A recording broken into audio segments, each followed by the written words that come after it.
Ugro, tapi kalau melihat keterangan saksi-saksi yang ada saat ini kan nampaknya tidak semuanya sejalan begitu ya, ada yang juga bertolak belakang. Nah, nanti pihak kepolisian akan memegangnya mana, Pak?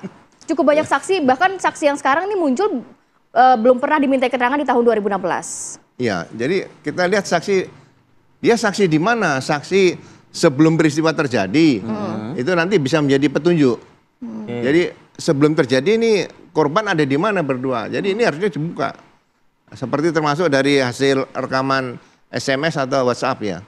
Kan itu bisa dibuka menjadi minta keterangan pada keterangan ahli dari mungkin dari provider yang ada, dibuka semuanya karena petunjuk didukung saksi itu juga sudah menjadi alat bukti yang cukup kuat. Kalau hanya katanya balok, ya kan? Saya dengar ada batu atau batu bata. Kalau itu dilempar, apakah ini mode seperti ini bisa mengarah kepada pasal-pasal yang saya sebutkan tadi? Ini harus dibuka dengan jelas di situ. Nah, kalau melihat putusan di 2016-17 lalu gitu ya Pak ya, kan 8 orang ini kan terpidana mati, gitu kan ya. Nah, lalu yang 1 orang ini kan 8 tahun penjara seperti itu. Nah, kemudian di 2024 ini kan ada tambahan 1 lagi tersangka, ya ini tersangka Peggy ini begitu.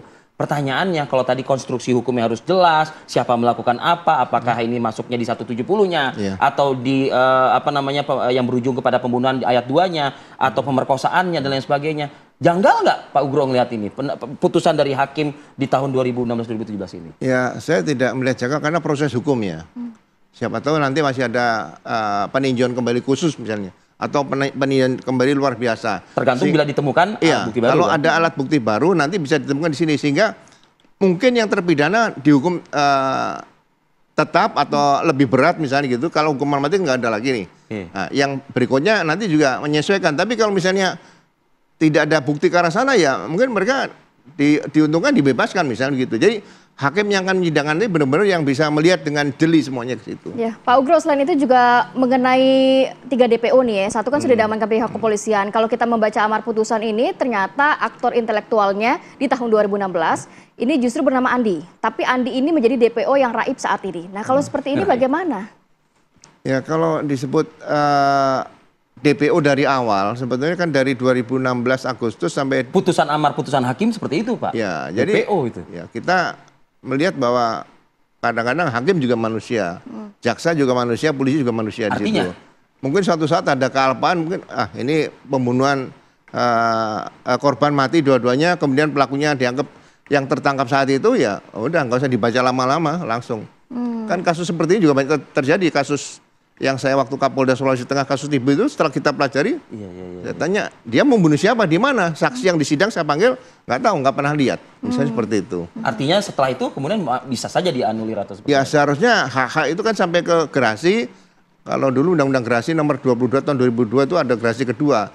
Ini benar-benar sebelum itu dilaksanakan misalnya hukuman mati ya, apa upaya terakhir yang bisa diberikan kepada yang bersangkutan.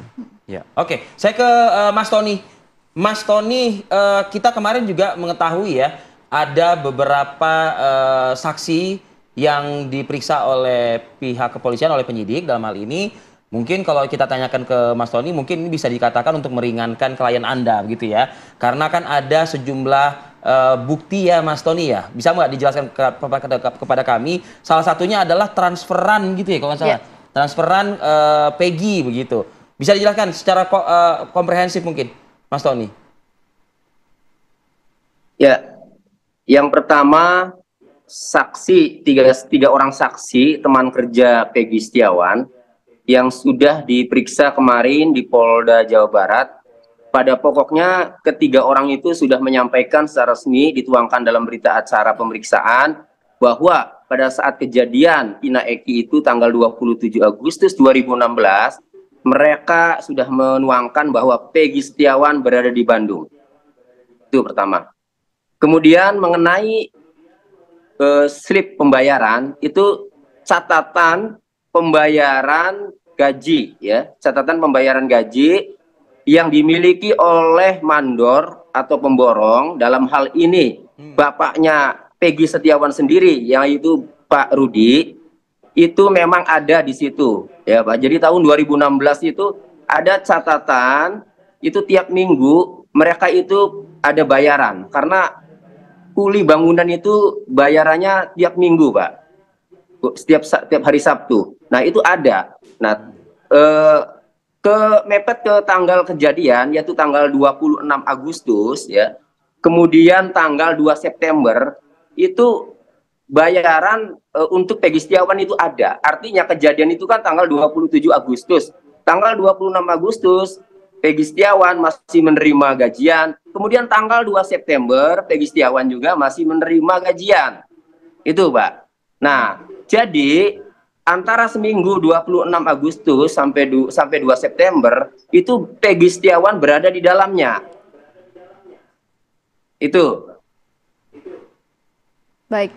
Artinya di kurun waktu 2 tanggal tersebut kan bisa saja namanya gaji, apalagi kan yang diketahui mandornya adalah bapaknya misalnya begitu.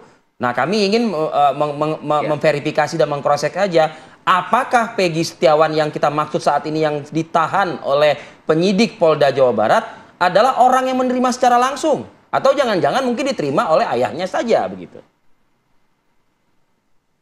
Ya, jadi kami kan minta bukti-bukti ya kepada bapaknya itu, Pak, ada tidak bukti pembayaran gaji Peggy Setiawan atau foto-foto dokumentasi pada saat Peggy Setiawan bekerja khusus di tanggal 27 Agustus 2016 dokumentasinya.